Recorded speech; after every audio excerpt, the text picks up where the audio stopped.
Last time on Dice Funk. There's going to be a cultural exchange festival with other nearby settlements in light of the diplomatic situation we now have with the Coral Kingdom. So, because of the death of Seneschal Kilpatrick, we're going to need some allies and we need to make some friends. I've taken the liberty of signing you all up to contribute to the festival. Stranger, you're catering.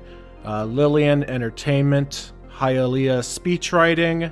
Let's see, Wet Team.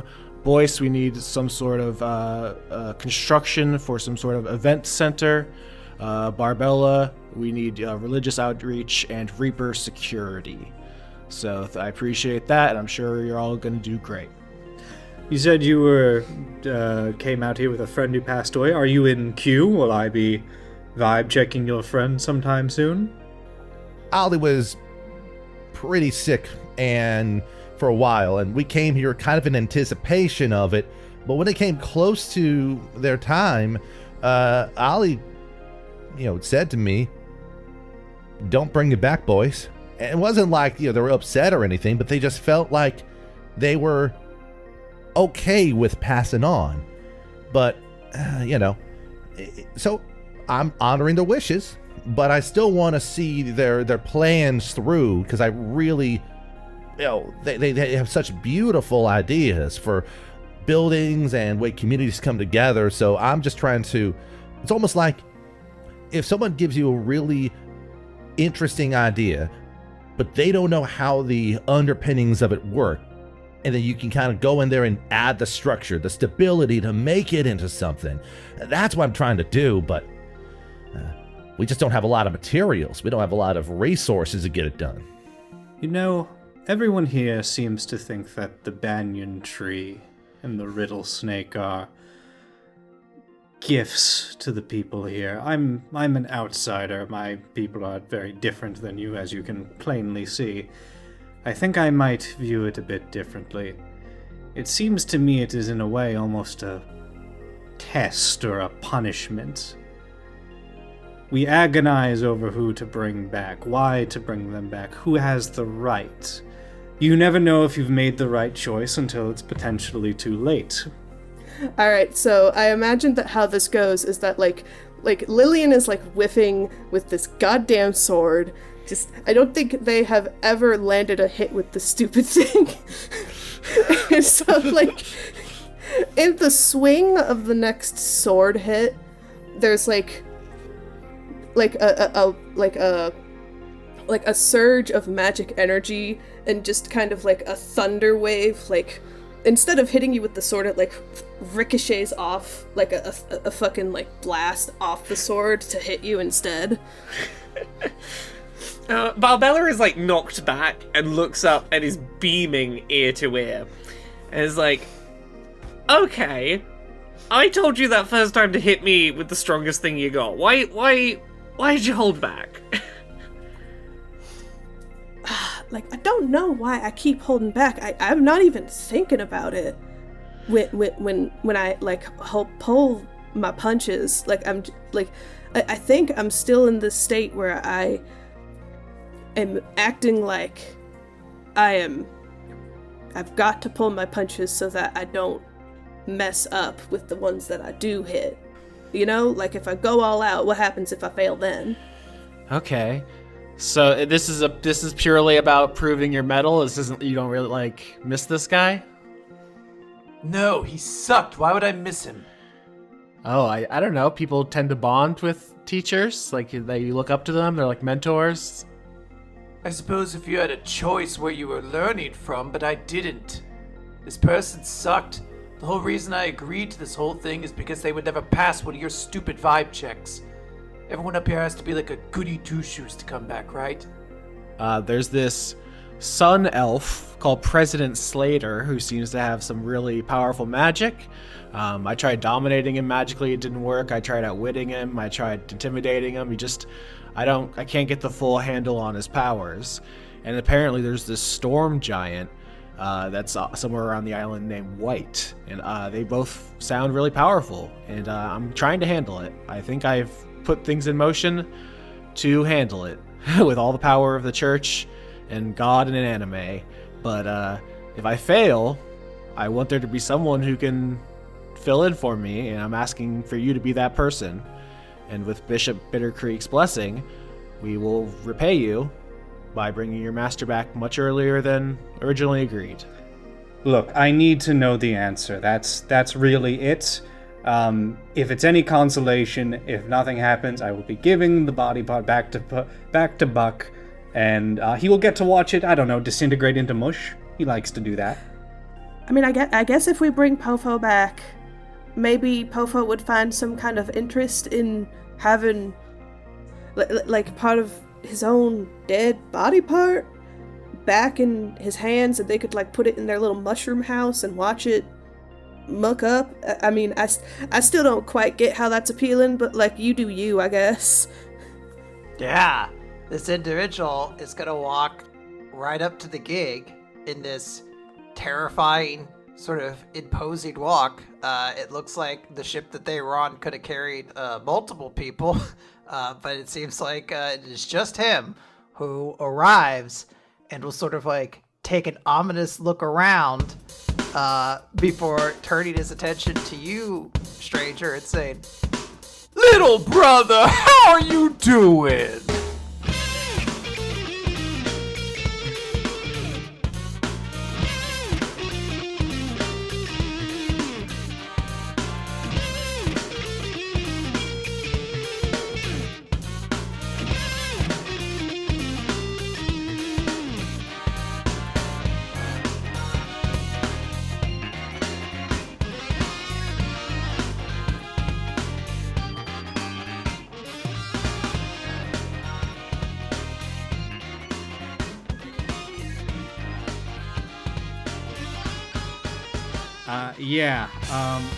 My girlfriend and I went to a small anime convention by us recently, and in it, she forced me to go to their locally hosted maid cafe, and I felt my soul leaving my body the moment I was forced to walk through those doors. I was not emotionally prepared to have someone look me in the eyes and say, "Welcome home, Welcome master." home, master! I wanted to combust. If I had any matches on me, I would have set myself on fire. You're not a fan of it, eh? I don't want to be perceived at all, and I definitely don't want someone being like, "Hey, let me do this cute little chant for you." I'm like, "Oh no, that's fine. You know what? You can just like spit on me and call me a piece of shit. That's fine. You don't need to be nice to me." That's a different cafe. They're hard to find, I found. There's not as big of an audience for the we spit in your face cafe. Although, every so often I find a TikTok that says something like that does kind of exist. Yeah, I think mostly that's just abuse turned into a gimmick. Sure, but, you know, it's still a party. I do always wonder how much of it is a joke. I know I saw a TikTok of a girl who goes to one of those restaurants where they treat you mean as the joke, and she just keeps being nice to the guy and then pays him like $1,000 tip, but it's all in like quarters. So he's like, "I fucking hate you, but I do love you right now." See, that's genius. I do have several $100s in pennies. I feel like I could really make a killing in an environment like that. Why do you have that many pennies? I obsessively collected change as a child. Ah, so it's been like a years-long endeavor. Yeah, and let me tell you, I'm not giving up 10% to Coinstar, and I'm not hand-rolling all of these, so I just have all these pennies now. Wait, so they're not like in rolls or anything? You just have like hundreds of dollars in loose pennies in your house? Pennies, quarters, etc. Yeah. What are they like saying in a tub or something? Or like how do you store? Ziploc bag. Ziploc bag? Not even like a solid container? Multiple Ziploc bags that they started to rip. No. I used to have a giant glass container for it, but it became impossible to lift and move. I guess that makes sense. Are Ziploc baggies easier? If you portion them out. Okay. All right. I have like a jar to put loose change in, but it is definitely much less than that. It's like a mason jar. Austin, you want to get a hand on the ball? What are you doing with your loose change? I attack stranger. Okay. Audience, you may not know, we believe Austin has been replaced with a skin taker of some kind. That's a 23. Does that hit your AC? Yeah, that's gonna do it. Okay, I land a big kiss right on your head. Oh no, I'm weak to affection. Yeah, afterwards, do you turn your hands into a heart and say, "Welcome home, master"? Stranger takes psychic damage. They did force me to do a chant to make my food tastier. Did it work? I really just tried to quietly mouth the words and hope nobody noticed. And then Maya punched me in the side until I said it out loud. I want to be your ball busting maid who is out of me I didn't hear you, Daniel. Let's start from the top. Get your magic wand and get it in the A position. It was also my maid's first day, apparently. So she was also it was very sweet. She was very nervous. I do think I would be much better as a maid than as a customer. Because I can remove my ability to feel shame and do a silly little dance or whatever. But I can't have you look at me and say, I'm going to do this to make your food tasty. The next time we go to a restaurant, I'm lying and saying it's your birthday. Oh, that's so cruel. Oh, God, no. How could you do that? So the opening scene is Stranger's brother shows up, and you're trying to look cool and pumpkin style in front of him, and I just walk over and I just give you a little smooch on your forehead in front of him. Just totally weird out your brother and ruin this for you. Ho! Stranger, you didn't tell me you were going steady. I don't... Hialeah, what are you... Harvest, what are you doing here? It's so good to see you. Stranger is obviously processing a number of emotions, and he's sort of stream of consciousness, word vomiting. Did Wormface ever get those centaur corpses over? I sent him a perfectly good ogre, and he's not going to scam me out of another deal. You take 16 psychic damage. Well, now why is her kiss roll at a D10? What is the modifier here? Oh, you can't stop me. It's joke damage, Dan. Just roll with it. Yes, and you don't know the rules of improv. I'm more of a no but. That's true. Harvest will look at you as you're rattling off these things, and he's just gonna kind of chuckle and elbow Lilian. Harder than Faye probably expects, although he seems to treat it as a joke, and he goes, "Somebody's got a case of the Zorros." He has a big grin. He expects everyone to be enjoying this as much as he is. I gotta take a second to Lilian is a little winded from little too hard elbow bump. But Faye responds in kind I try to keep my appearance up as if I look as fun as I am on the stage as I am off the stage, then it kind of gets me going through the day. So if I got a case of the Zorros, that's because I've also got a case of the theatrical. Well, color me jazzed. This is an eclectic little bunch you got here, stranger. Oh, I'm so glad I could come to visit. Yes, these are my co-workers, I suppose, is the best way to put it. Coming to visit, or do you wish to stay here at the gig? I don't think that'd be a problem. Oh, I wouldn't want to make myself too much of a inconvenience around here. I'll find a little corner and I'll just hunker up in there, maybe scare a couple people wandering by, but I wouldn't want to impose upon anyone. Mm-hmm. Yes, I don't think that'll be too much of an issue. Stranger pauses for a moment, considering what to say, before he says, there is a young Kuatoa sort of scuttling about this place. You might hear her claim to be the strongest living person alive, killed billions. She might challenge you to a fight. please do not kill her.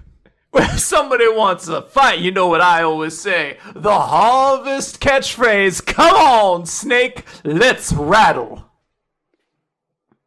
And he starts fisticuffing the air. Yes. Harvest, can I speak to you alone for a moment? Sorry if he turns to the rest of the group and says, family meeting. We haven't seen each other for a while. It might just need a minute to catch up here. That's totally fine. Family matters. You guys go ahead and take your privacy. I like your brother so far.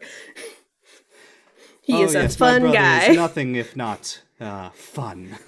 Yeah, to ignore stranger, he's a bit of an ankle biter, Harvest says as he starts to follow after you. Mm-hmm. I feel like anything you can say in front of your brother, you can say in front of me, your future pope, but it's fine, I guess. We'll do double confession later. I'm not part of your religion. Please stop with the pamphlets. You're so profoundly a part of my religion. You're doing one of the most important rituals we have. We just started, and you're like the third guy. I am a contractor, if anything. Hialeah, was the big smooch on the pumpkin forehead a part of the religion thing? Is that like a doling out like a pope like blessing or something? I didn't quite understand that. It kind of like are you just kind of feeling in a given mood today? What's up with that? Yeah, we're still workshopping all of the like religious gestures, like crossing yourself, making the evil eye.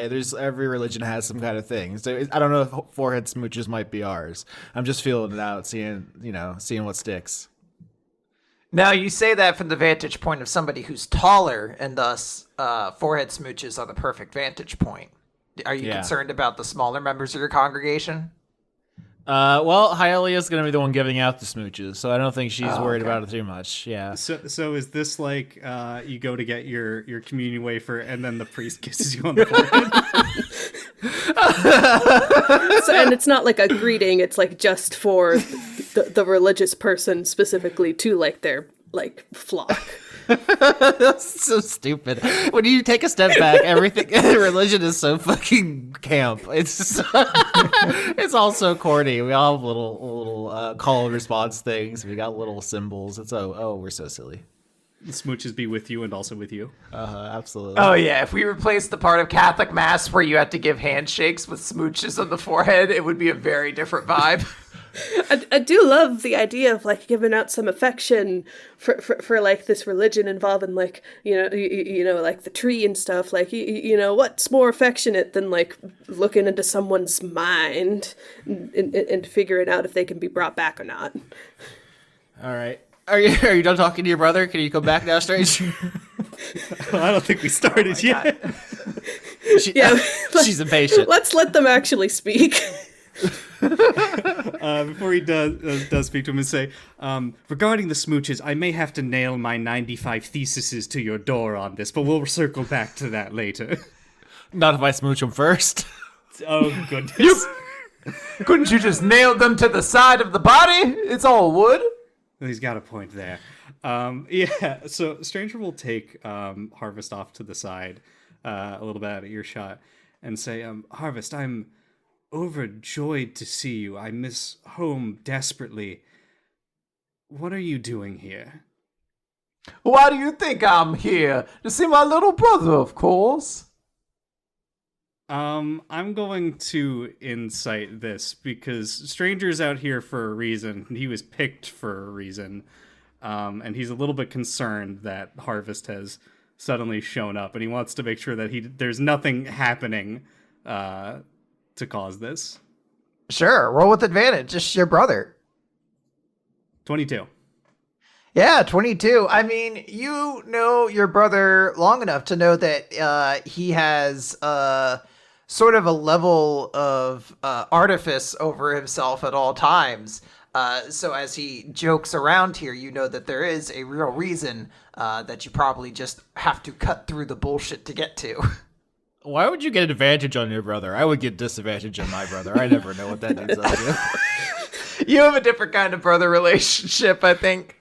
It's true. I think if you're grown in the same pumpkin patch, you get advantage. on insight.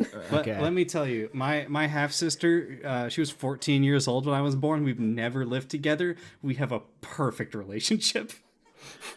In the background, Hialeah gives Lilian like a crisp $5 bill, and it's like, damn, his name really is Stranger. I think you win this time. Just like, why would someone lie about that? And also, Stranger is a cool name. It's mysterious, and it gets across a point. I thought he was obfuscating. I thought it was a scheme or something. But if his brother calls him Stranger, I guess that's his name. You win again. Stranger will reply back. Brother, I know you better than anyone, and I know you are happy to see me. But why are you here, really? What are you, writing a book? You know why I'm here. I can't let my little brother go unaccounted for. What if something were to happen to you out here? This is a land of complete mystery as far as we're concerned. I mean, they could have gobbled you already up for dinner for all I know. Well, I can tell you at least the people here I don't think are concerned for that. Although, I won't lie to you, brother, this place concerns me on a deep level. It's... Oh, this is what I'm here for. Vomit on the table, stranger. Did you say vomit on the table? Vomit on the table, brother. So, I told Dan a while ago that there was a specific list I was creating for Harvest, and the list is just all the 50s slang that I think this character would say. All right, perfect. I think that Lillian's getting great vibes from this guy. I like it. There is almost no oversight to this place. It is entirely in flux. They're trying to put rules together. Just last week, we had someone completely violate the sanctity of Hialeah's new-formed religion, and it seems like her punishment is getting everything she could possibly want. And there is also a giant coming to destroy this place, so that might resolve this all out of pocket. Wow, you got a lot of things going on. Perhaps we should just vamoose and let this giant crush everything. That would solve a lot of problems, wouldn't it? It would solve the purposes of the tree, but unless that giant can swim underwater and kill a giant snake and destroy all of the wells, I don't think that really solves any issues. It just puts a hamper on things, and who knows if they can grow another. Give me a little more time, brother. I have a person coming back soon that will at least tell us exactly what will happen to us. And he gestures to his skeletal ribcage. And I mentioned in the last episode, he's talking to the pumpkin inside of this this Harvestkin's stomach, right? But there's like an entire body there, including a head that just has a burlap sack over it. So he gestures to that to say like what'll happen to us if something gets tossed in the well. Sure. But stranger, what are you going to do if you don't get the answer you want? I like these people, Harvest. I truly do. But I will not put our people or those we care about at risk for them. If they will not either agree to some sort of safeguard for us, something to keep our interests safe, keep our people alive and healthy, then I will do what needs to be done.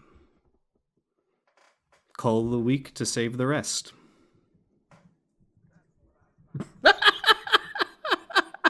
Stranger's gonna kill our asses. Lilian, you feel a tug on your sleeve. Oh, who's tugging my sleeve?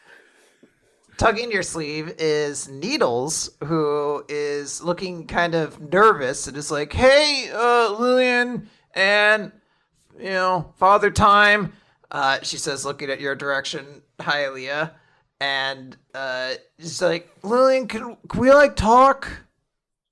Oh yeah, sure, we can talk about anything. She kind of looks nervously again at Hialeah and is like, well, I don't know if you've been kind of trying to follow, like, the vibe, but everyone's been kind of nervous since Bishop Bittercreek was last here. Oh, yeah? Like, so you, like, announced, like, the festival thing? No, that slaps. That rules. Festivals sound fucking awesome. It does slap. I'm excited for that. It was more the law thing that once we get a body part, it becomes law, and we have to, like, protect it then. And everyone's kind of nervous because, like, oh yeah, most people here don't fight. Like, most of us are just, like, normal fucking nerds and shit.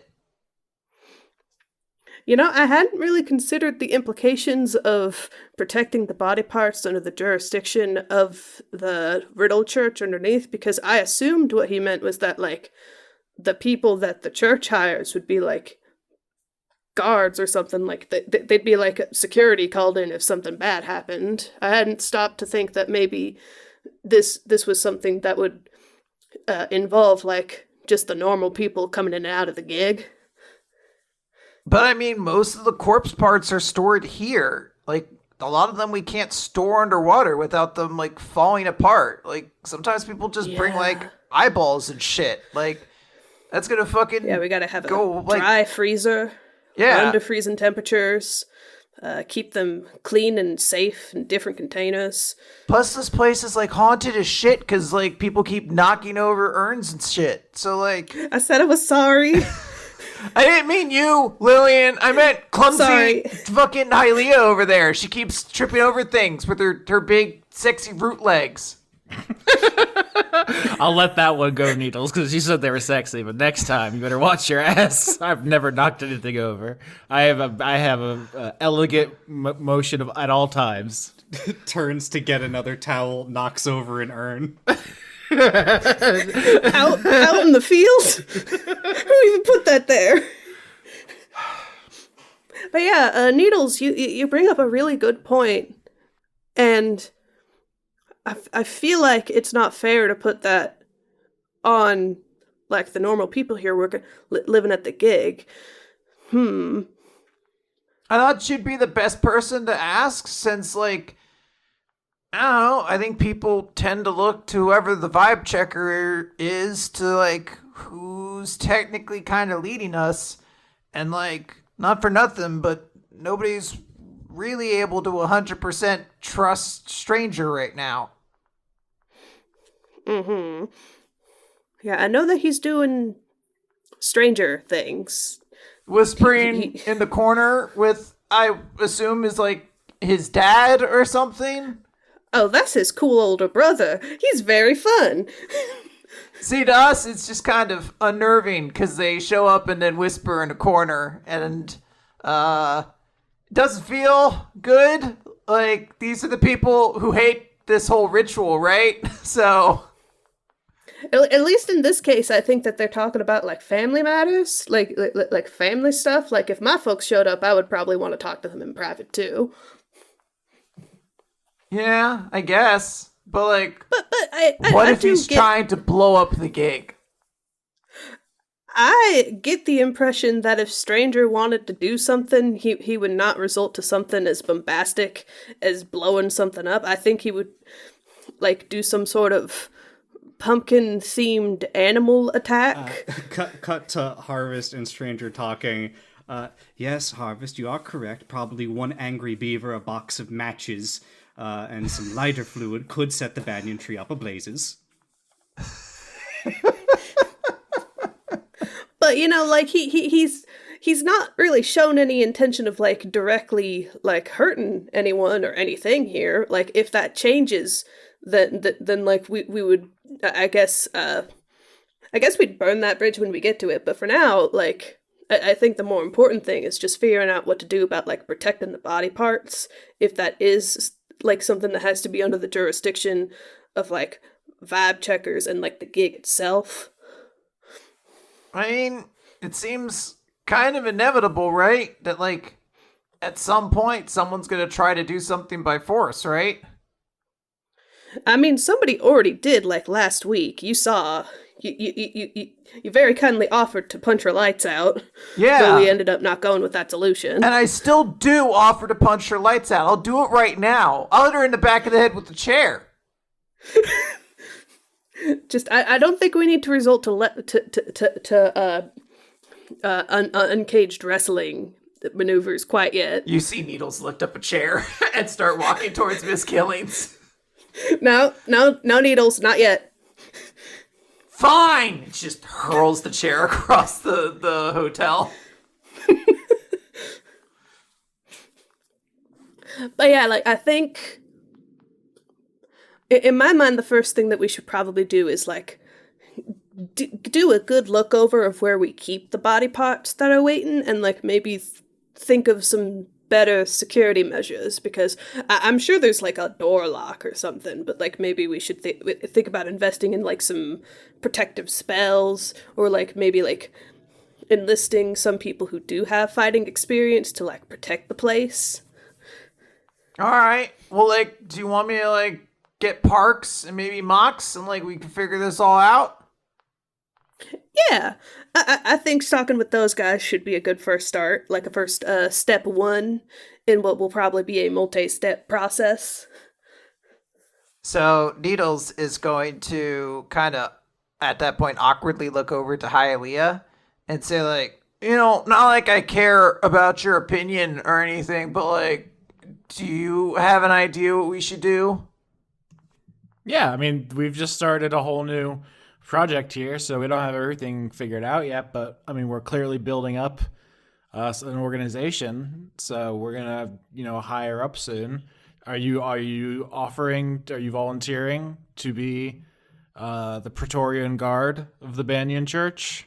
Are you gonna protect and serve, or are you just throwing chairs at civilians? I mean, yes, the latter I do frequently when they annoy me, but, like, I mean, I'm happy to do it. Does it have to be, like, religious? I mean, I don't know that it's gonna matter one way or the other. If what is in the janitor's heart when they're cleaning up the church bathroom, that's between you and yourself. All right. Can I get cool armor? Oh, can she get cool armor? I bet she would look really fantastic in cool armor. Maybe with, like, little tiny holes so all my needles can point out? Yeah, that's why I'm named Needles, right?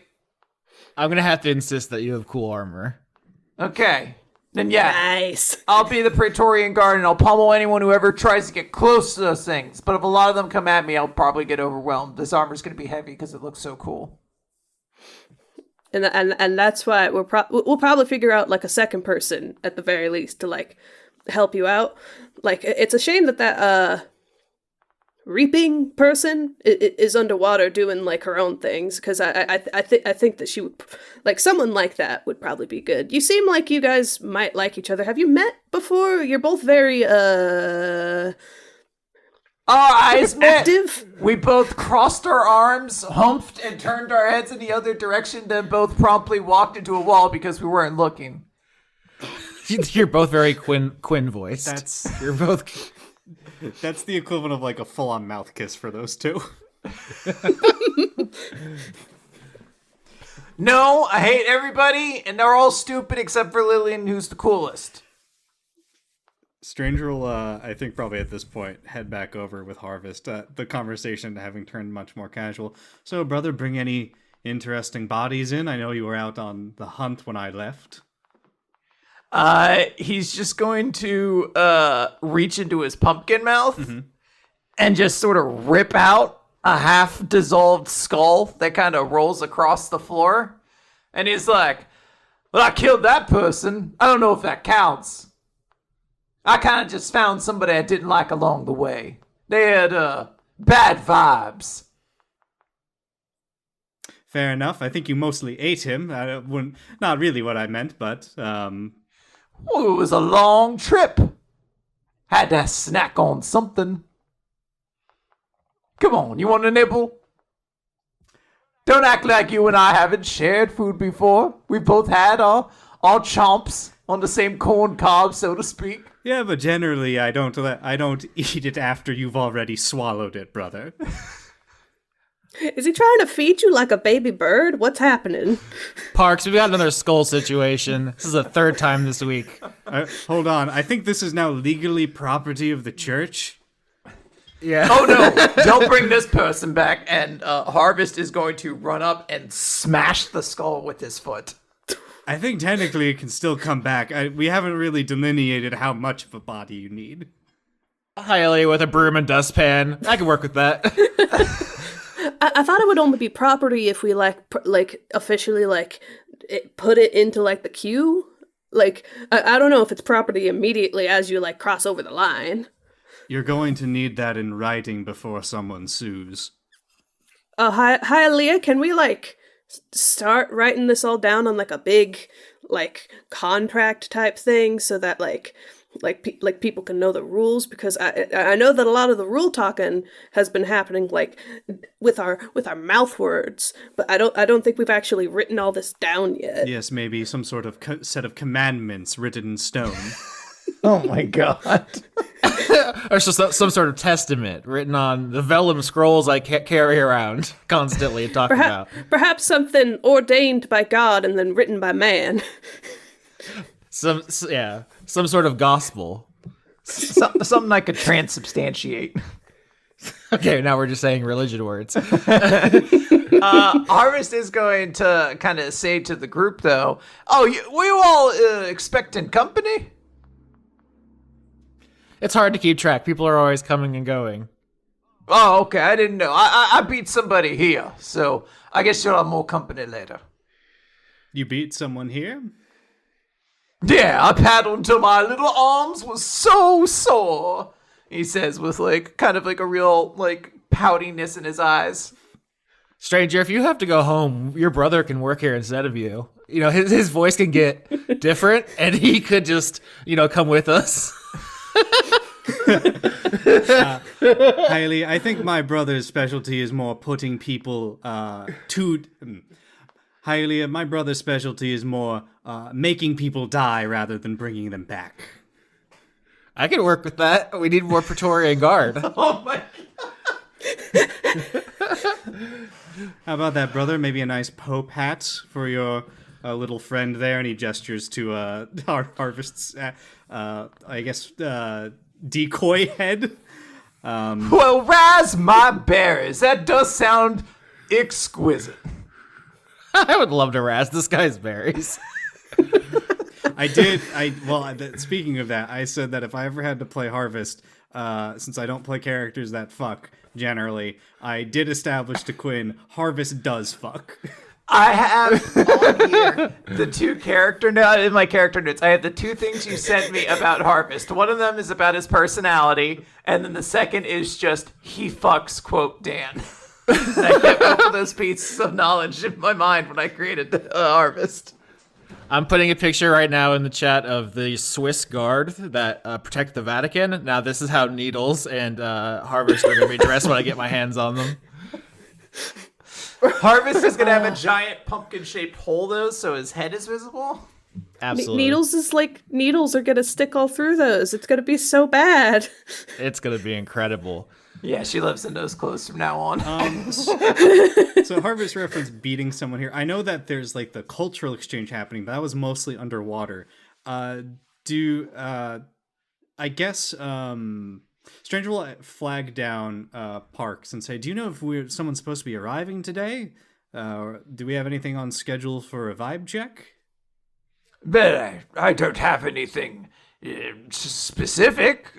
Perhaps it's somebody here with supplies? No, it's a little too early for that. Maybe just someone looking to get into the queue? I shall prepare a room, and perhaps one for your brother? Yeah, he'll turn to Harvest and go, what about it, Harvest? Would you like to have a room here, or you can bunk with me? I'm living in a shed currently. It reminds me of home. Well, I wouldn't want to cramp your style. Nobody wants their dorky older brother crashing with them. It's not a vibe, so to speak. But I would enjoy just crashing a room. Perhaps I can start to catch up on a little bit of the hubbub here, although this place does give me the jeepers creepers. Is it all the ghosts? In a good way, yes. Yes, it does. I will say that is a comfort. It is nearly as haunted here as the fields back home or in our body stores. Is there a way to increase it a little bit? Lilian, you want to knock over another vase or urn? I do not. Thank you very much. You do bring up good memories, and perhaps I should hold off. We'll let these ghosts naturally ruminate, more authentic that way. Otherwise, it might be a bit of a schlocky bummer. Yes, well, I suppose Parks can show you to a room, and he is, of course, the bartender, which I know you will quite enjoy. Can I eat glass? I don't think he would like you to. That's not the answer to my question, baby. Harvest, we both know that you can do basically whatever you want, but there will always be consequences. That's all I wanted to hear as he walks off. Lilian leans over to Stranger. I like him. Yes, he is. Stranger will say, yes, I do love my brother. He's a exuberant individual, to say the least. Has he ever considered theater? He seems like he'd be a big presence on a stage. Oh, he loves to put on a performance. The unfortunate part is that most of his audiences die at the end. Oh no, I don't think my audience would like that. I do think he would make a mighty fine preacher, Hialeah.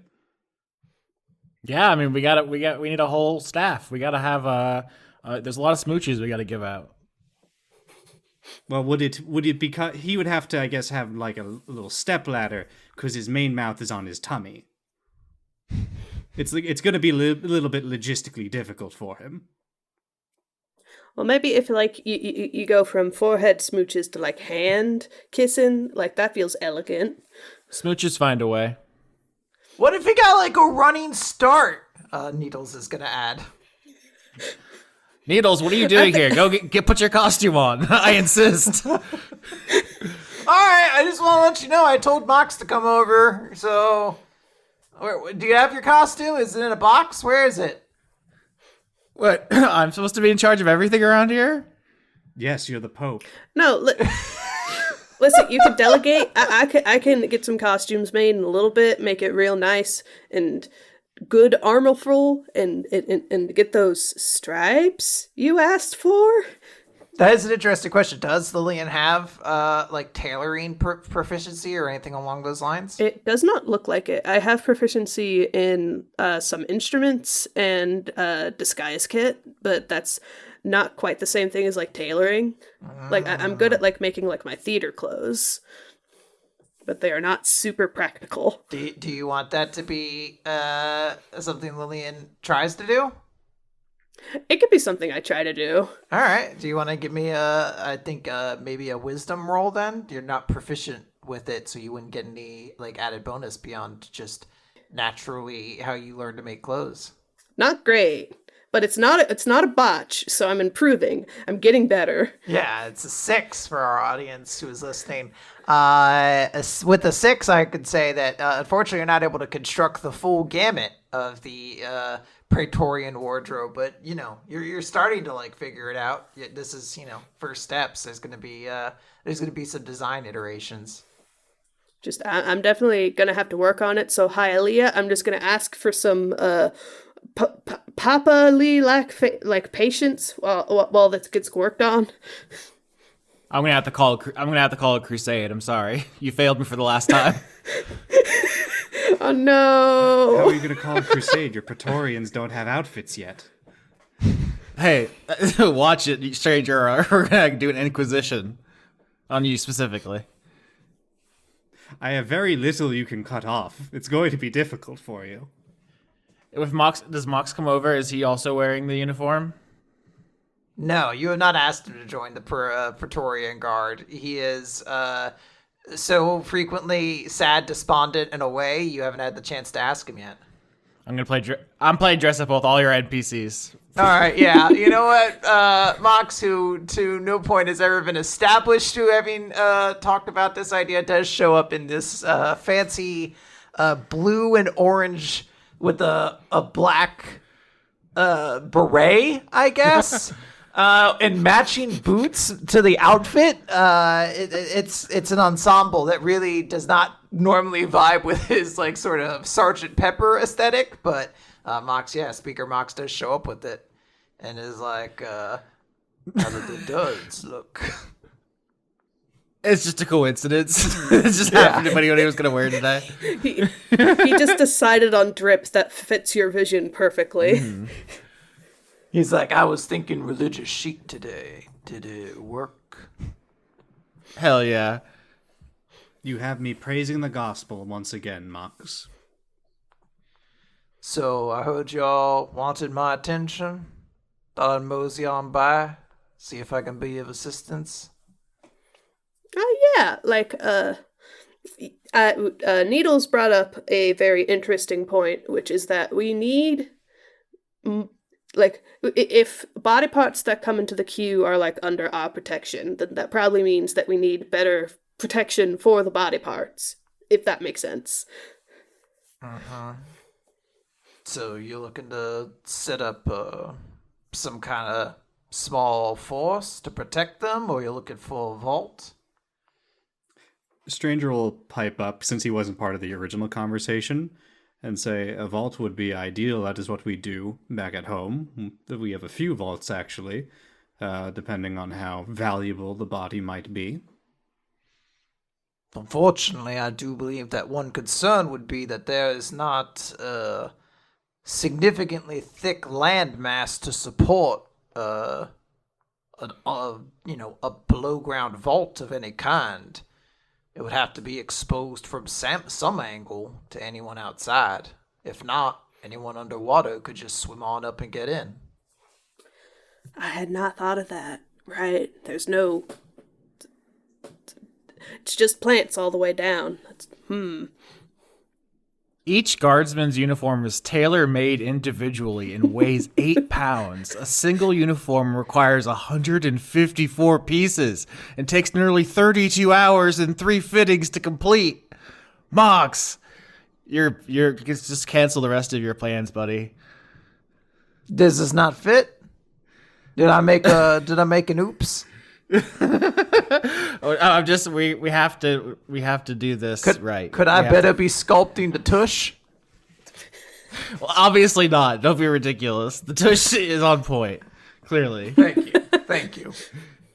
As for the vault, I don't think we need to get fancy. The gig is the perfect midway point between the Church of the Riddlefish and the Church of the Banyan, which may be the same church. I'm not sure yet. I need to talk with Bishop Bittercreek, and we just have a magical room somewhere that's warded with magic because we live in a world of miracles, and then that'll do it.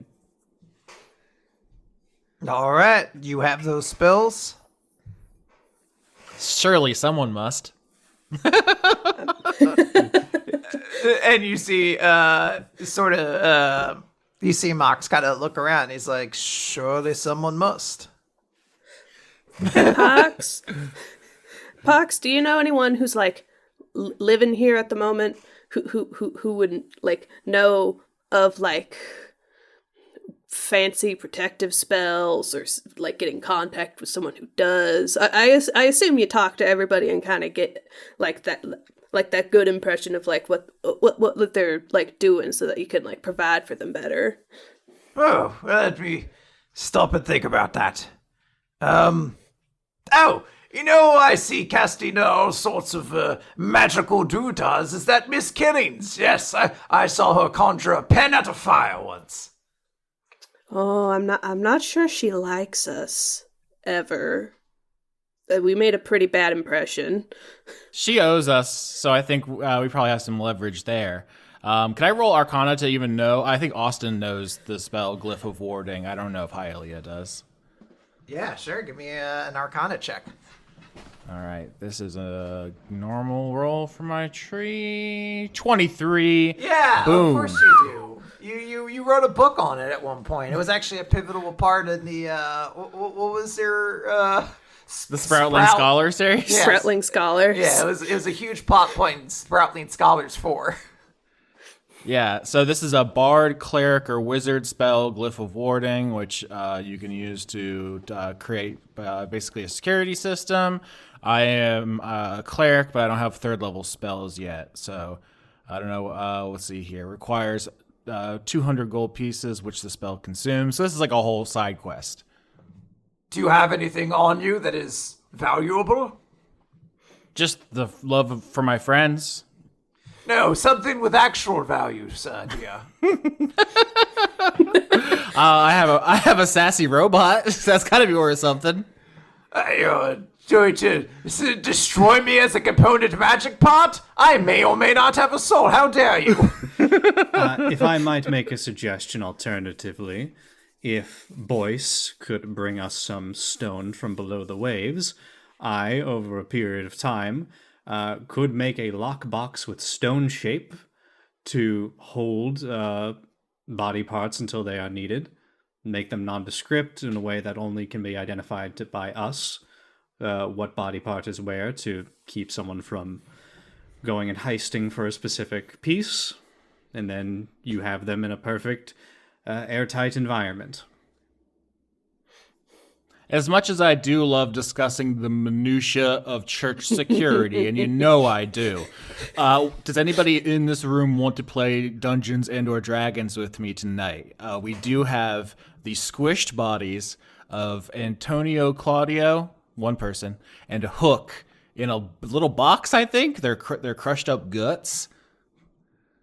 Mostly goo at this point.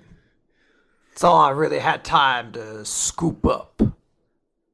Yeah, I'm pretty excited about this. There's a mysterious voice in my head narrating that does a really good job in like the mind zone palaces we go into. And so I'd really like to get there if we could at all. I, for one, like the minutiae of church security, but sure. I do too. Just straight.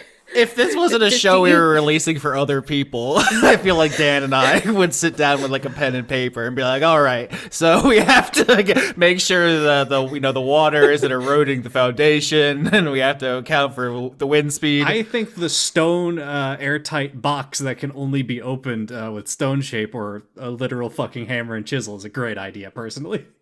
Both in and out of character, I feel like you guys and then Stranger and Hialeah could talk about the specifics of church like security for ages, and then me, Lilian, on the other hand, is just like, oh, I had the chance to learn Glyph of Warding that was on the bard list of spells that I was going over with needles, but now it's gone.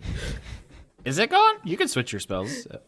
I could switch my spells, but yeah, since it's a bard spell, I have like noticed it on my list and stuff. So like that's something that I could like swap a spell out and like use if it like to help with that. But yeah, we can move on from this now. I just wanted to mention that It is worth noting that the situation will still be the same, that you will need a material component for the spell is 200 gold worth of something. So just okay. So that's that is something to interesting. consider.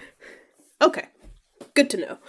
I don't remember who brought this up. I don't know if this was like a DM hint to be like, oh, wow, you're really leaving all these body parts out and very stealable. Or if we just worked ourselves into a little lather there. Like, you keep worrying about something that had nothing to do with anything. Both are possible. But I do like the idea that none of this was actually a concern.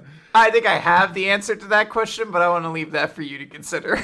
Okay, I can listen back to the audio. I do have that power. Yeah. Yeah, so you guys can go start this vibe check. I want to sort of present to you a little fun little branching paths. You do see that there is a ship coming in. You can wait to see who the ship has on it, or you can go do this vibe check.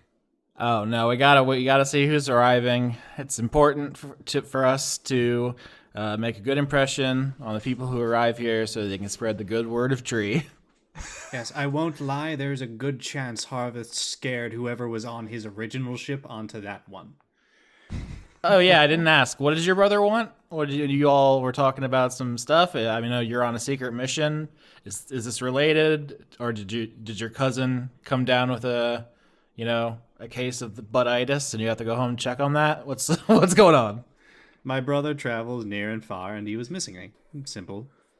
Aw, I wish you weren't lying to me. That would be great. I'm not. My brother does deeply love me. But Yes, also, I do. Don't Falling down from the banisters of an upper floor.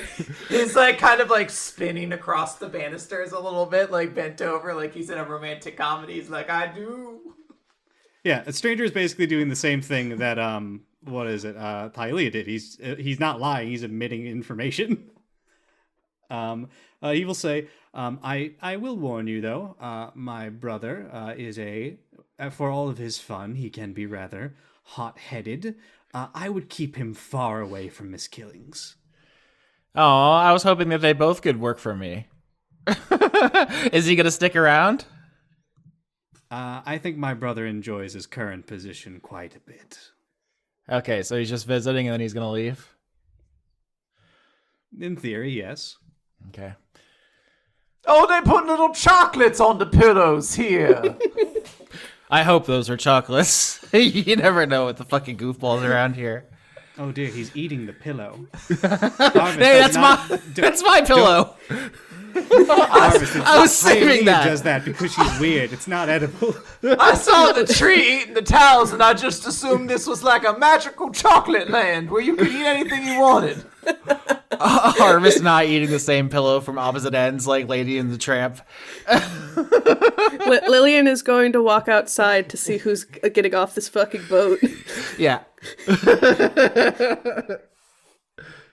So you see a boat pulling up to shore, and at sort of the helm of this boat, you see a tall, almost demonic-looking figure at the head, wearing sort of like a very pronounced set of armor that has these sort of gold accented sort of, I don't know, filigree. I don't know what you would want to say, but sort of like the pauldrons and the gauntlets of this armor are like a very stellar sort of gold. And you see two very distinct horns coming off of this minotaur who is leading this ship onto shore. I'm going to place an icon on the map here for you. We'll see if anyone recognizes him. Okay. I love you, Quinn. Thank you. I had to go with something different, so I was like, well, what do I love? And I said Angrath. I love that Minotaur pirate is now just an archetype for you. That's fun. It should be. Every story should have a couple Minotaur pirates, although this person may not be a pirate. We don't know that yet. But this boat lands at shore, and this individual walks out. You can see that, like, wrapped around their chest is, like, a long sort of threaded cord that seems very bulky. And several individuals begin to, like, leave the ship as well, like, come out from below.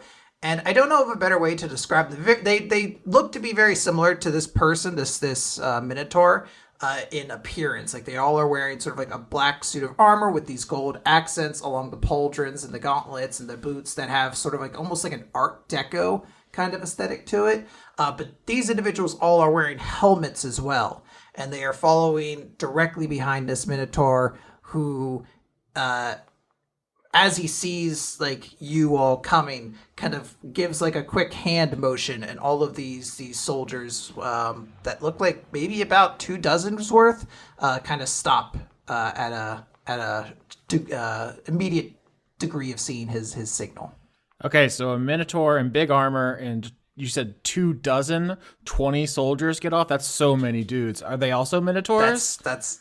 They're all wearing helmets, so it's tough to tell, but you're not seeing giant horns built into their costume. But, you know, I mean, I believe the Shadow Ranger in Power Rangers SPD, the cop season, Boo, had a dog Power Ranger person whose entire face fit into the like the costume, so I think it might be similar to that. I do see you're using a Power Ranger as the icon for the soldiers here. I don't know the different seasons of Power Rangers well enough. I only know the putties and Ivan Ooze. Well, I know Ivan Ooze, but foot soldiers. It's a recurring thing that every series has its own foot soldiers, but I actually realized I don't remember the turbo foot soldiers if they're not putties, so never mind.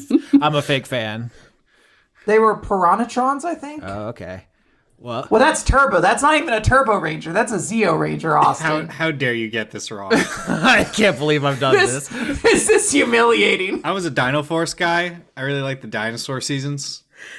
As someone who's never like really been interested or watched Power Rangers, I guess like I just know of like the original guys, I guess, and then see all the new masks every so often. And I'm like, there's more of them.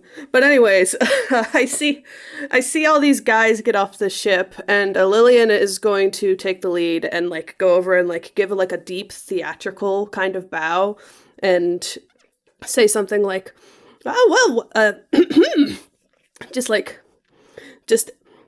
hello, fair travelers. You and your big group here. I assume that you're here to visit the gig. Could I get your names, please? We are the Vibe Checkers. We're in charge of the resurrection filtering process." The Minotaur, who I want to note has sort of like a very like impeccable stature. Like this person is standing like straight up at an unnerving degree. Like this is clearly someone with like more discipline that you would ever find in myself. This is someone with just like a very steeled kind of composition. We'll look to you, Lilian, and I assume looking down. I don't know how tall Fair is, but this is a heighty individual. I know Faye is 5'6" because that's usually what I put when I don't have a specific idea in mind, because that's just how tall I am. Okay, so this individual looks down to you. I shouldn't put words in their mouth. And It is quite literally your John put words in their mouth. That could not be more of what you're supposed to be doing. No, I've been reading off the script. Haven't you guys seen my book? Oh my gosh. Yeah, there's a lot of spitting in it. Whoa, that's the version that's only found online. This individual looks down on you, Lilian, and says, so you're the ones we see about adding a body part to the queue? That is partially true. We are the ones who look after the body parts, make sure that they're protected. Our resident checker in for people who have just arrived here is typically Pox up in the gig, but since you have this whole crew here who look very nice, well polished, a little intimidating, we would like to ask if we could talk to you a little bit out here first before you go checking into the gig. So this Minotaur will look to you and say, "Understood. My name is Cassidy, and I am the leader of this contingent here. If this would be the best way to make your folks seem comfortable, then so be it. I'm not here to cause any issues." I guess this is the time for an insight check, because when you show up with 20 dudes, sometimes you are trying to cause some issues, you know? We have 10, 21, and 25. The party is going to pass. Those are good scores. The way I will say this is that Cassidy is not lying to you. He is not here to cause problems, but this is a person who is giving off a very authoritative energy. So you are a little on edge of this individual, but you don't have anything that would right now tell you like, oh no, they're lying to me and they're here to coup the tree or something like that. In your mind, this is just a person who has a very important mission and they are very serious about it. May I ask you why you've brought such a heavy contingent with you? Most people here are civilians, maybe a father or mother bringing along a body part of a deceased child. We do not see such large groups generally. Oh, I see. You're. And he kind of looks around to the island and he says, culture is very unknown still to the wider world. This is a situation where it is unclear what to really expect, so it seemed prudent to make sure that there were proper hands just to be safe. May I ascertain that the person you're looking to bring back is of a relatively high status? Yes, we are looking to bring back President Slater from Slater Mechanics, the visionary who leads the civilization biome and is the progenitor of progress. At this point, Hialeah obviously perks up, steps forward. Hey, I'm Big Papa Hialeah, author of Sproutling Scholars. I'm sure you've heard of me, soon to be crowned Pope of Banyan Island. You said President Slater, the Sun Elf? Yes. You are aware of them, no doubt, due to their wide appeal and limitless mind. Actually, and I'm sorry to inform you that you've wasted your trip, but a tiefling named Miss Killings actually arrived before you with a body part of President Slater and has already taken care of that whole situation. So if we can, get you any supplies for your journey back, I think we have actually already concluded our business. Kind of a good news, bad news, win some, lose some, because it's already taken care of. So the president has been revived then? He is next in line after the current assignment. Is it allowed then to wait here for his return? Normally, that is the purpose of the entire hotel behind us. We've never had 20 armed people stay. That's a little outside of protocol. We're still working on some of the, and at this point, Hialeah looking to the others because we just had an hour-long conversation about building a safe or a security room. We're still developing our culture and our practices. We're kind of new with this.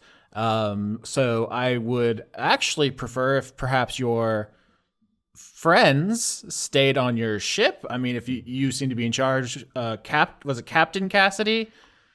Sure. Commander usually, but as long as it has a strong vowel sound, it's all the same, really. I'm a big fan of alliteration, and you didn't say no, so I'm going to stick with Captain Cassidy. You are. May I suggest Commissar Cassidy? Ooh, that's hot too. Yeah. Commodore, Commissar, Czar. These are all C's. You're welcome to stay in the gig. I'm sure you are aware of Miss Killings. Maybe you should catch up, go for a drink in our lovely bar. We play some cards down there with the sharks. We have actual card sharks. Isn't that fun? And there's also a beautiful tropical island that you can enjoy. But, and then I don't see why you need to spend much more time here. I'm sure you have a lot of things back home. You got a lot. You're building a train, I hear. That's exciting. Oh, you know what a train is? Wow, okay.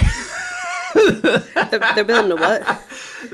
They're building a who now? You see Cassidy's. What is a train? You see Cassidy's eyebrow shoot up when you say that, and he's like, Oh, man, I said too much. This is Austin just bantering. I wasn't even trying to do plot points. This was supposed to be quicker, Austin. Cassidy's gonna say, "Are we now? It appears that perhaps you have been more intimately familiar with the president than I was understanding. Have you met him before?" Oh, yes, the vibe check process is very thorough. We interfaced at a spiritual level. So I would say we're as close, as he would be comfortable saying. I don't know, how he would put it into words.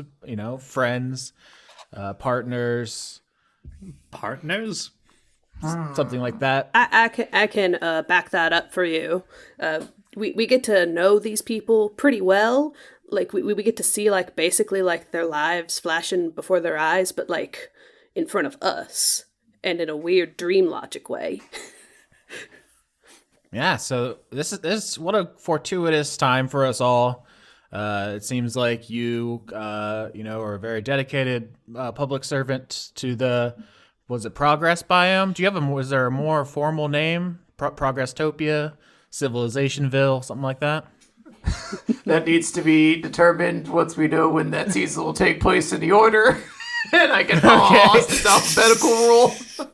May I ask you a question, Commissar, Captain, Commander, Big Papa? I thought that's Big Papa. He says pointing. If you try to call him Big Papa, I think Hialeah will get very mad. Miss Killings seem to have already been assigned to the task to bring Slater back. Why are you here now so much later? I believe that there was a due date on the original task for Miss Killings, that if the president were not brought back by a certain date, this troop was established and set out to make sure that something hadn't gone awry. Ah, yes, redundancies. That's the kind of high-level technique you see from a business leader of his stature. Austin turning to Quinn. This is a different due date than the one where I fucking explode, right? Yes, this is a different due date. Your character has not currently exploded, but President Slater likes signing people to dates to make sure things get done. So yours is ticking, and you know that President Slater does seem to be serious about them. Sure. I just want to, we throw a lot of deadlines around, and I don't want him to be like, oh, it's just passed, just now. And then I have to have my new... Your character During explodes. this conversation, Hialeah just erupts like a creeper. You explode, and then like a tiny house of toothpicks is assembled from your shards afterwards in the cartoon. Yeah, I pull up my second sheet. Reaper 2. Reaper's lost brother. I'm just gonna drift off your popularity. Everyone loves your character. I'm gonna get some of that. So, may I ask this then, because you did come here heavily armed and Miss Killings didn't. As you may be aware, it is not a guarantee that someone gets brought back.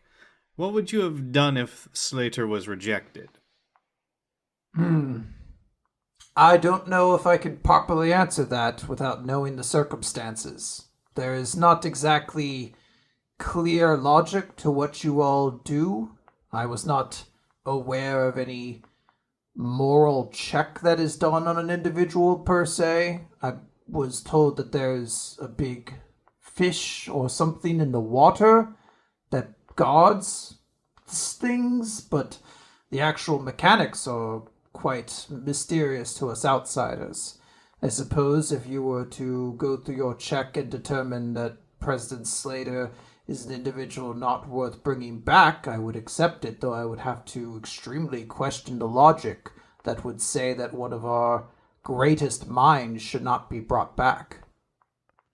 Well, we have nothing but the utmost respect for President Slater's mind here. In fact, I was just speaking with Miss Killings about the intellectual property rights for a book that we could roll out alongside the new invention. We were kicking around some titles. I was thinking Genius in Training. You see, it's a pun on the name of the new invention and a little allusion to my most well-known work, Sproutling Scholars. Maybe you've heard of it.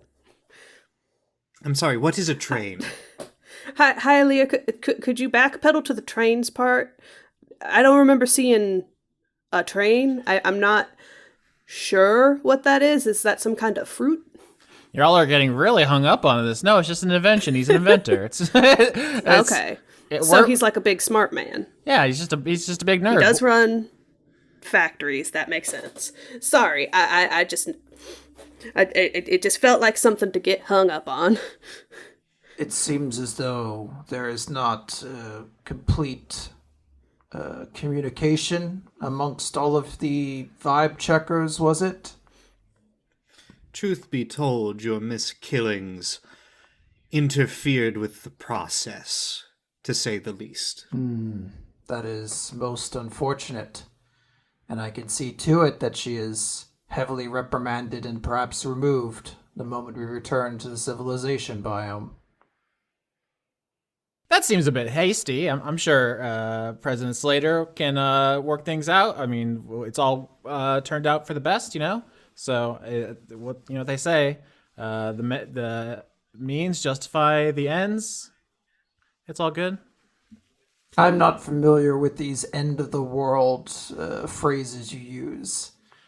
We prefer things like don't be worthless or the streets will literally eat you and things of that nature. So, different cultures and such. You're a fascinating guy. Are you angling for a chapter of my book, Captain Cletus Cassidy, whatever your name is? He just kind of stone-faced says, only if it's in the next volume of Sproutling Scholars. I love those goddamn kids. Oh, I didn't realize we had a fan. Oh, that's exciting. I don't partake much in culture, but for true art, I will. Oh, that's so fun. I always have time for my fans. Can I see you to your room? Before you walk off your latest fan here and sign a copy for him, Cassidy, may I ask you a philosophical question, I suppose?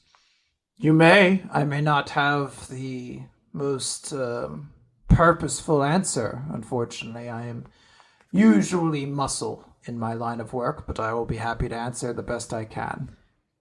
You said that you're from the biome of progress, and Slater and Miss Killing seem hell-bent on driving things forward. Is it really progress if you have to fight against the very nature of reality to bring someone back, and it all hinges upon that one person, like a keystone species, wiping out an entire ecosystem when it dies?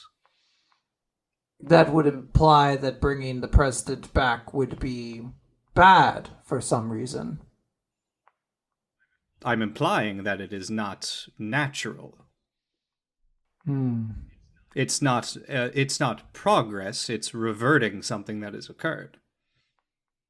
Is progress not advancing forward with the technologies available?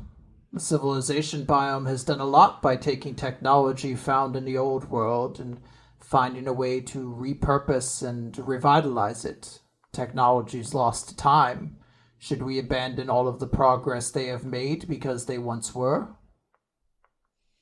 No, but I'm not sure that's the same thing. Perhaps I am not the sort of person you should ask that question to, then. Perhaps it would be a better question for the president themselves when he returns. Yeah, he's not a philosopher, Cassidy. He's the clique commander. Come on. Yes. I don't know how to tell you. This guy has like a Sam the Eagle kind of expression on him. Just very like stone-faced. And he's just like, indeed. Hialeah gives the traditional Banyan salute, which is giving him a little forehead kiss, and then leading him into the gig. Yeah. He will get kissed on the forehead and just kind of say, quite, and then follow along after you. Do his horns and Hialeah's branches get stuck together? I think there's a moment of ruffling, but I feel like Hialeah has to be somewhat knowledgeable on how to handle kissing down on people with things on their head. That's like half the world. Yeah, that's her main skill at this point. I'm actually going to lose proficiency with all weapons and only do kisses from here on out. Now you're very proficient in kissing. I assume with Hialeah leading Cassidy into the gig that he's complying with our request for his 20 bodyguards to stay back on the ship. Is that right? So he has not gone back to give any explicit order to them to. They're all just last order kind of given was like stop after you get off the boat. But if you ask him to, then like yeah, he will go and tell them to get on the boat. He does not seem to have any issue with that per se. Yeah, so just Lilian will just request that of him because while we're still figuring out the culture of this place, something that was brought up by the civilians here themselves is that they would probably feel safest if your troop here was back on their ship and not inside the gig. an understandable concern, and I will see to it that the soldiers brought along keep themselves aboard the vessel. That is most appreciated, Commodore 64 Cassidy. Hell yeah. Fuck yeah.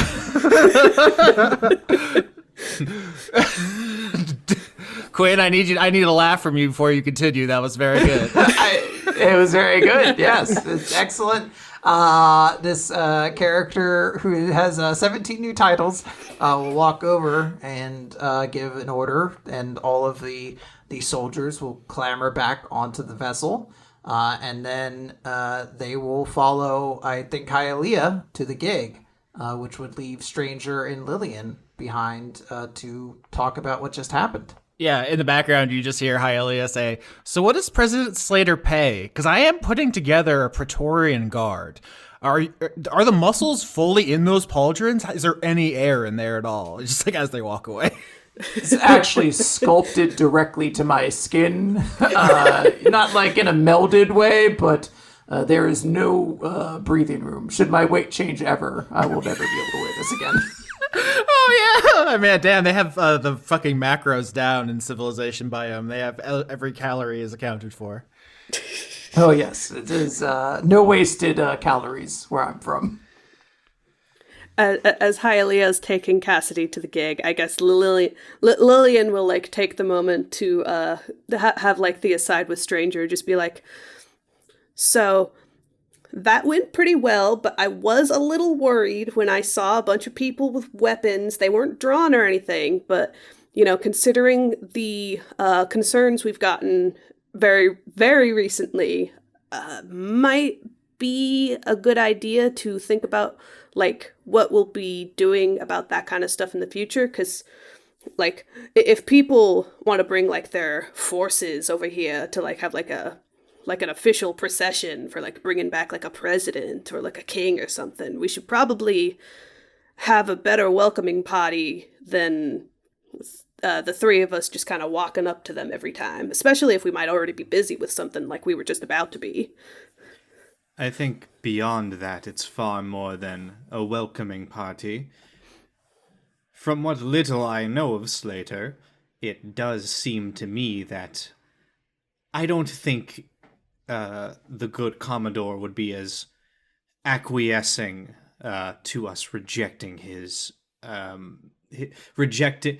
I don't believe the good Commodore would be as acquiescent to us refusing to bring back Slater than he is pitching in theory.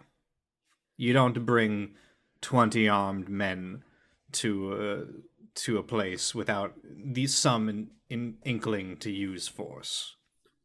That is a good point, especially with Miss Killings already pushing her boundaries a bit too much.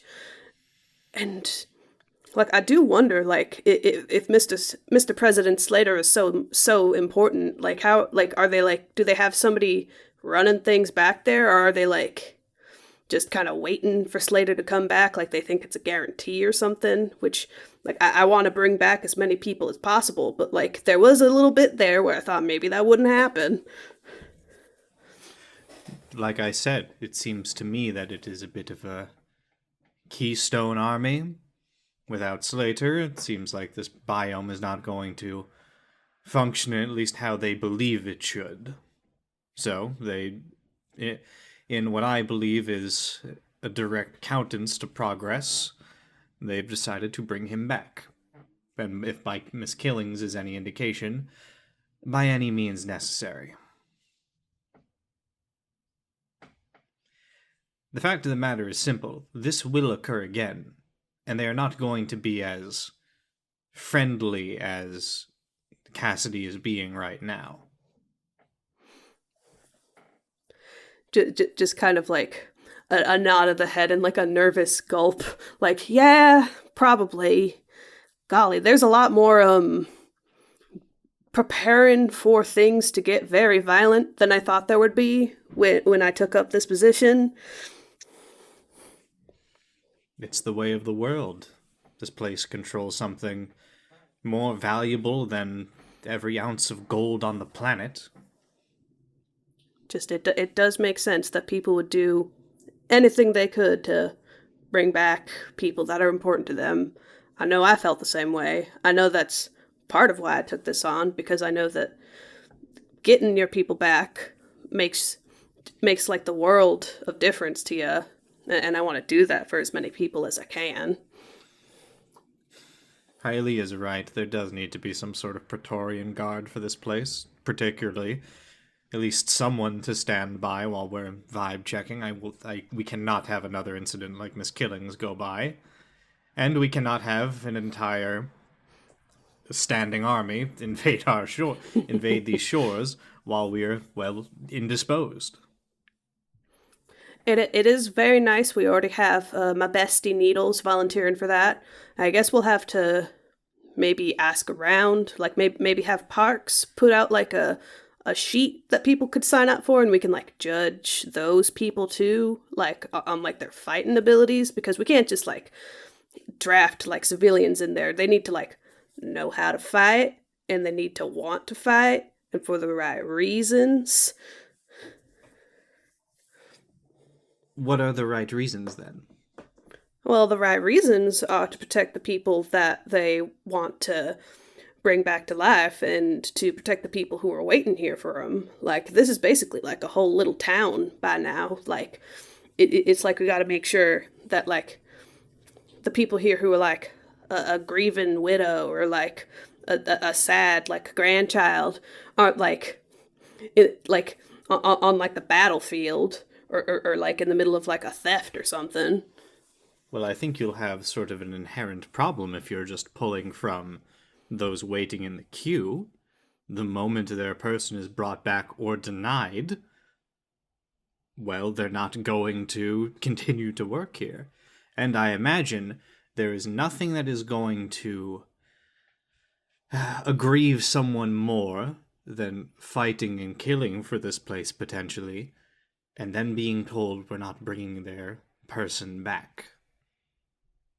Or, for that matter, if someone comes here with a body part, fights for us, and then dies while they're in the queue, what happens to that body part? Oh, now that's a question I have no answer for. I guess I hadn't really thought about people dying while waiting, but with that, and even just like the queue getting longer, who even knows? There's a lot of problems, a lot of them building up. I have some ideas, but I think we'll need to discuss them with our third member of this trifecta. Hopefully she's done signing merchandise by now.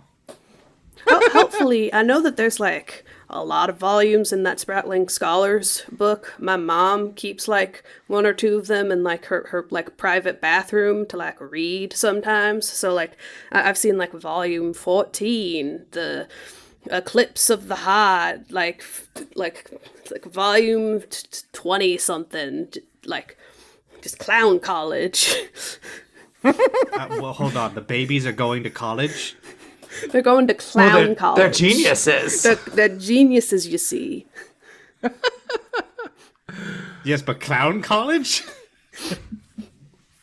Yeah, they got to infiltrate like a clown like mafia situation by becoming the clowns, and they're very small, so people will be really charmed by them.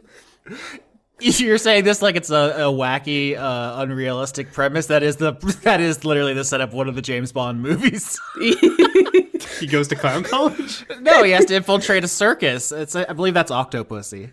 I've seen one James Bond movie. Okay. Yeah, it's just like I imagine Spratling Scholars is like with like Baby Geniuses was like a little babies solving mysteries and shit. So like Spratling Scholars, I feel like would be like the same thing, but like like a James Bond plot here, like a mystery novel plot there. Can I roll to sign autographs using my calligraphy proficiency? Yeah, absolutely. How badly can you fuck this up? Oh, 7. Oh, I tried to draw a little picture with it, but it looks illegible. There's no telling what it's supposed to be.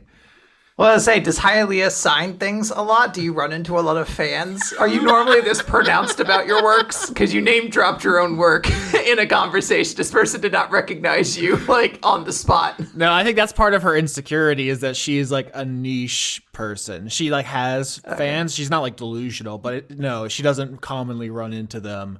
Yeah, it's definitely a situation where she maybe brings it up to just see if anybody, takes her up on it, and it's rare that it happens. So no, she hasn't probably signed an actual autograph in years. Wow, that's sad. But I will say that I don't know which title to give him right now. I'm like, click Commodore 64. Cassidy says, thank you. I will see to it that this is returned back to the bio. My wife and son will be over the moon. Yes, I'm sure it'll cause progress in your literature scene to flourish. It'll move your art. It'll cause progress in my wife and my's intimate relationship. Yes. Holy shit! I'm sorry. What? I was not expecting that. Austin or Quinn, what do you think is this man's favorite volume of the Sproutling Scholars series? I enjoyed the Sproutling Scholars Go to the Mall. Some have lamented its similarity to Sharko Goes to the Mall, but I think there are key philosophical differences discussed within that allow it to both commentate and stand on its own. It's in conversation with the text. That's what I tell you, that no one understands. It's not. I'm trying to give my own take on it and respond to some of the things it says. Those fools, that your art is wasted on them. I'm so glad you said, oh, here's Miss Killings. Hi. Waving. I'm sure you have some stuff to catch up on. Oh, man. Miss Killings sees him and just runs in the other direction. Just forcibly pulling this woman into a conversation with a coworker she hates. Just run. Get out of there. Holy shit. Okay, so I it's funny because we had that conversation with Hialeah and Miss Killings where I threatened her and destroyed her door. I was like really big dogging her, and now this guy is on a completely different wavelength. But I'm trying to schmooze him. I'm looking at my stuff. I'm trying to think, do I have any abilities or anything? I just want to know if this guy likes me. I want him to like me. This is not healthy. Why am I like this? I will say from your insight check, even though you weren't one of the ones with the high roll, that pass still succeeds for the party. And I'll say that you get the impression he does like you. He is not dishonest about liking Sproutling Scholars and just having an interest in everything. He seems genuinely very affable right now, at least towards you. I don't know if you would consider yourself friends, but he does seem to like you, at least. He does not seem to be put off by you in any way. All right. Yeah, so I just want the audience to be, follow me on this emotional journey where these two minions of President Slater I have very different relationships with, but they both, appear to be kind of weirdly okay with me. So I don't know how that's going to work out because, Lilian and Stranger don't know anything about what the fuck I'm up to. Mm-hmm. Yeah, I'll say that Cassidy will turn his attention over to Parks and start having a conversation with him, and then start getting led to a room, which will leave our vibe checkers together again. Hey there, Lilian. Great speech. You're really coming into your own as the face of this group. Hospitality manager, your name on it. I love that vibe. Good stuff. Thank you. I have to do my best to get into the role. I remember sometimes I would be the person greeting people at the theater, and I kind of have to bring that energy to this now, with more people coming in. Yeah, your confidence is growing every day. It's one thing to pretend to sword fight on stage. It's another to stab a bunch of undead or fire elementals. I can really see it paying off. Every day you go to the mind gym and you work out your thinking muscles. And they're getting stronger pretty soon. Yeah, you're gonna be able to, run this place, all on your own. You don't need me following you around, kissing people on the head. I think you're gonna do that anyway. All right, are we ready to vibe check? Let me check my notes. Antonio, Claudio, and Hook, the Ettin? I believe there's nothing holding us up at this point. Yeah, I believe I'll hold that. you up, stranger. Pick him up, put him on your shoulder. Please no, I don't like heights. Yeah, I mean, let's see. I'm looking at the list of characters, just being like, who have I asked to join the Praetorian Guard yet? And I was like, Pofo and Buck, I think, are potential candidates. I guess we don't have Pofo back yet. That's important. I don't know if we've addressed when that's going to happen, because I know Stranger is waiting on confirmation of the exact metaphysics of that. Well, just note that it seems to be coming soon. You've handed the part off, so this is really just coming down to how fast the underwater team is able to dunk it into a hole.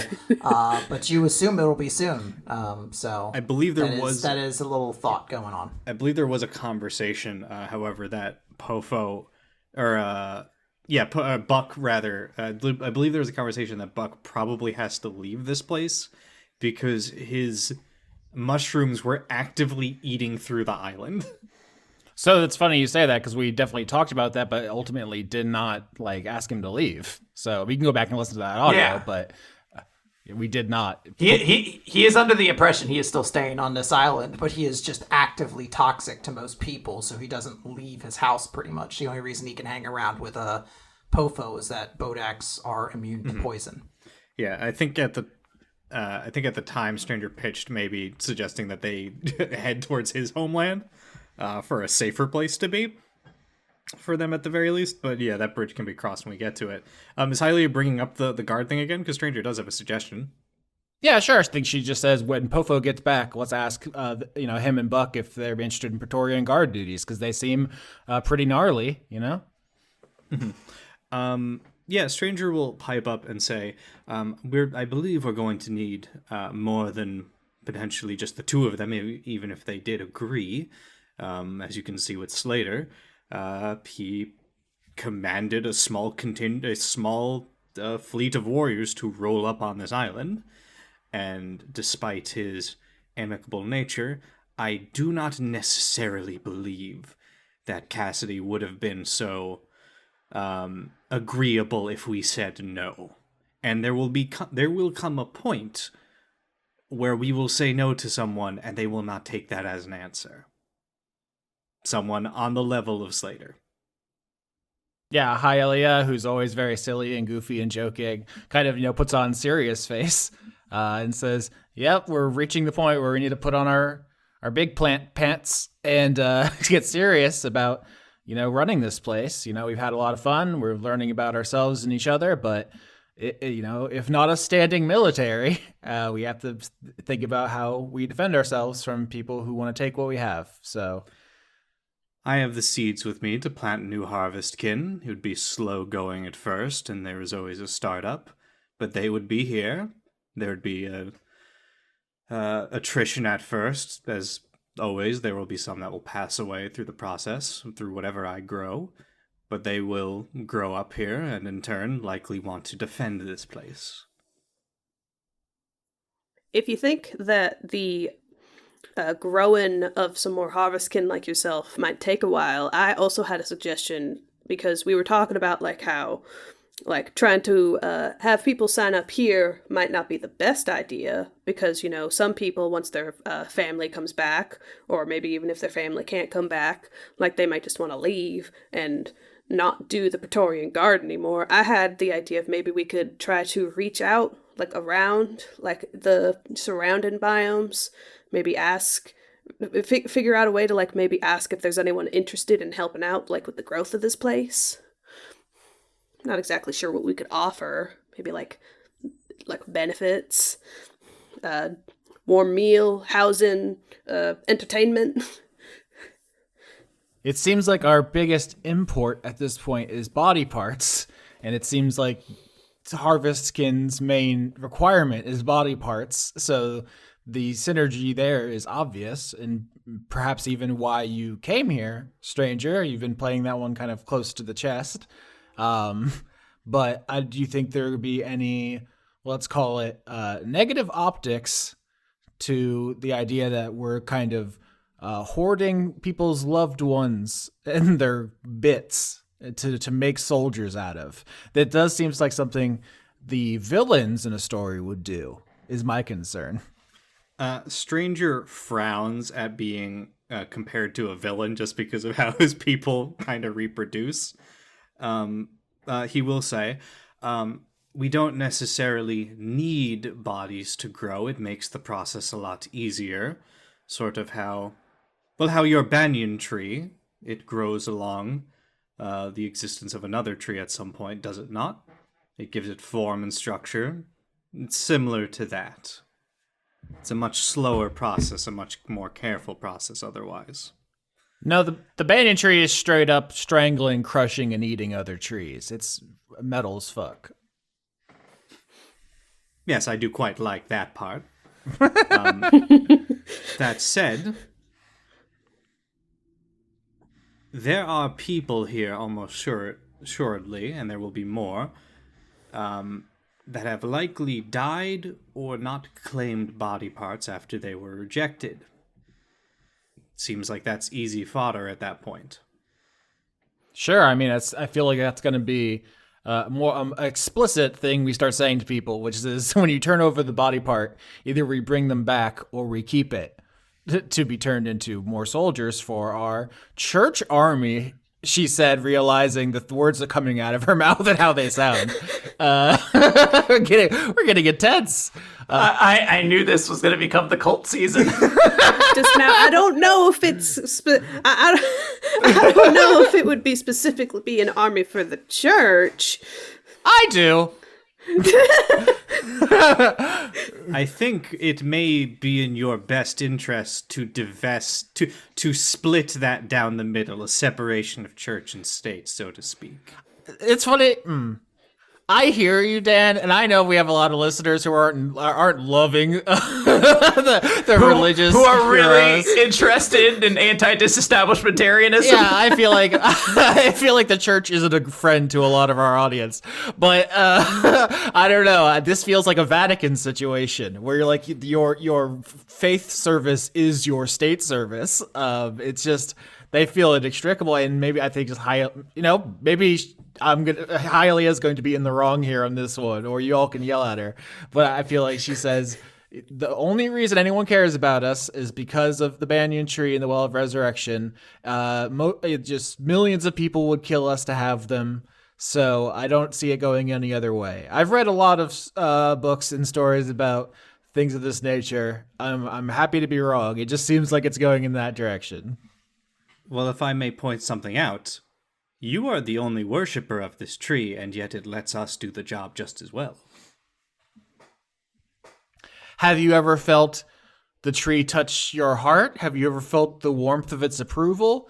Because it speaks to me on a deep level that I don't think either of you have outwardly professed. Maybe you just keeping it to yourself. But why do you assume I do not have beliefs of my own?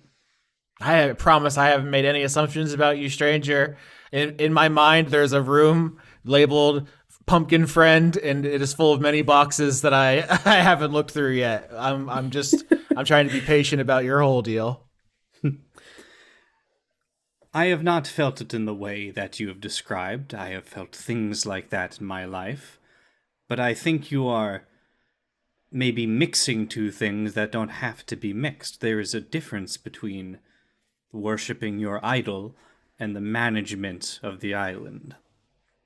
Worshipping your idol is an interesting phrase, because to me, idolatry is about seeing a carving of someone who may or may not exist and being like, damn, that's dope. Where the banyan tree is super real, and the things it can do are completely, vividly powerful and true. And so that it just seems ignorant to not be respectful. It doesn't seem like a matter of faith. Well, if I may point out, as far as I'm aware, at least you haven't told us, the banyan tree has given you no orders. It has not given you tenets of your faith or things to do. These are all coming from you. That's what's so great about it. The gods who died to give us this island, the old gods, if you will, they were all about rules and tenets. They had a whole script you had to follow. Either you did it right and you were rewarded, or you did it wrong and you were punished. That was the whole dynamic. That was the game we were all playing. They're dead now, and we don't have to play that game anymore. Maybe faith or religion is the wrong term for it now. There are just things in the universe that exist.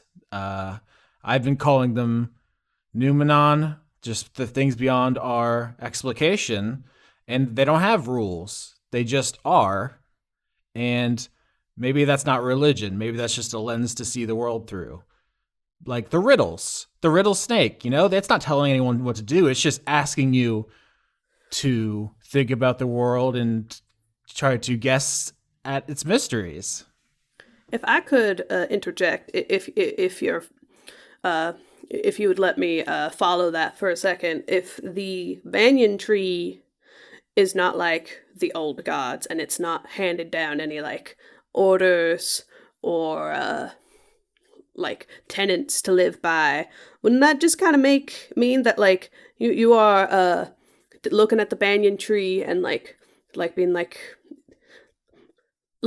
expressing like an admiration for like the natural thing that it does be in itself, and then kind of using that to like invent the tenets yourself, because you're a self-professed big papa, self-professed future pope, so it kind of sounds like you want to like make it a religious thing, and I'm not sure if everybody would be on board for that. Maybe we just don't have the words for it yet, is the problem. Because I don't think the tree has rules. I don't think the rattlesnake has rules. I think we have a responsibility to them. And I think maybe Barbella would be able to explain it better. Sometimes you need someone who can speak more plainly than me. My mind is full of old stories and parables, but it seems to me that we need to protect these miraculous things. People are going to try to take them from us or destroy them, and we should stop that. You're talking about defending a resource, but what you were discussing before is an army of a church. Those are two very different things. We don't need to call it a religion. We can call it a blorpo. We need an army for our blorpo. Like, I would just say we need, like, something to protect our community. Like, even if, like, the banyan tree, like, stopped working tomorrow, there's, like, still, like how many people are, like, in this gig at this point? I would imagine, like, it's so big, probably, like, a couple hundred. Like, just, like, hundreds of folks who either, like, need help, like, leaving, or if they didn't want to leave. Like, those are the important things that we need to protect, is like, the reason that people are here. And so, like, it's the people we need to protect, and, like, the, like, remains of their loved ones. And then the banyan tree kind of just factors into that because, like, it's the reason why they're here. I think I have one thing I can say. My fear, Hialeah, in the time I have known you, you are incredibly smart and driven, and you believe in yourself to the utmost. Are you doing what you're doing because you believe you're feeling the will of the banyan tree, and you're doing what is right for it? Or are you hearing the echoes of your own ambition?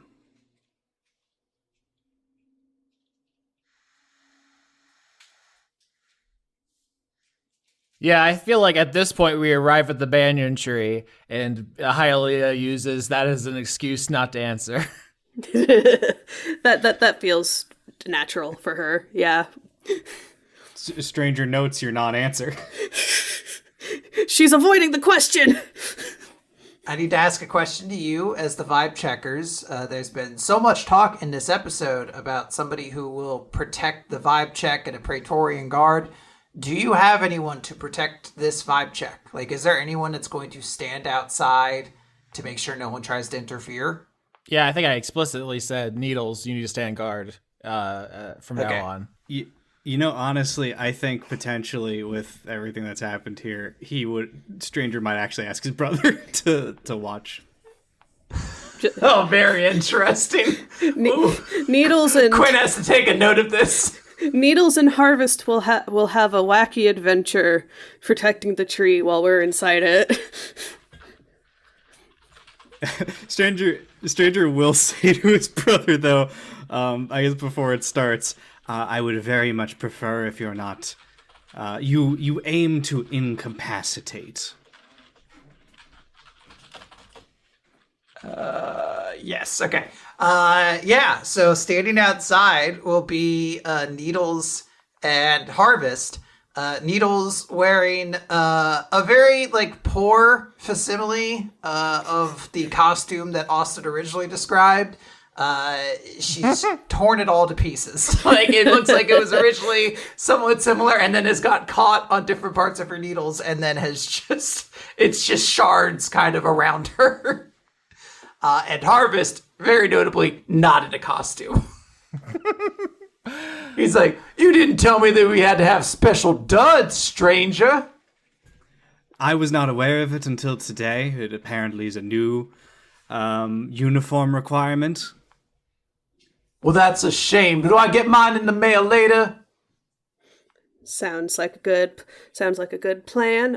I had a thought that before we start the vibe check proper, that I wanted to use my first bardic inspiration to save a tale from beyond little status effect to use for later, because you can hold on to those until the next long rest. Yeah, absolutely. Go ahead. All right, gonna roll my dice. All right, I got a 3, and that is the tale of the beloved friends, or forget-me-not. So Lilian will do the little magic, incantation needed to do that, and form a glowing flower seed, and then just clasp it in their hand and keep it in their pocket for later. Just I want to make sure that I can have something in my back pocket for if things get dicey in this one.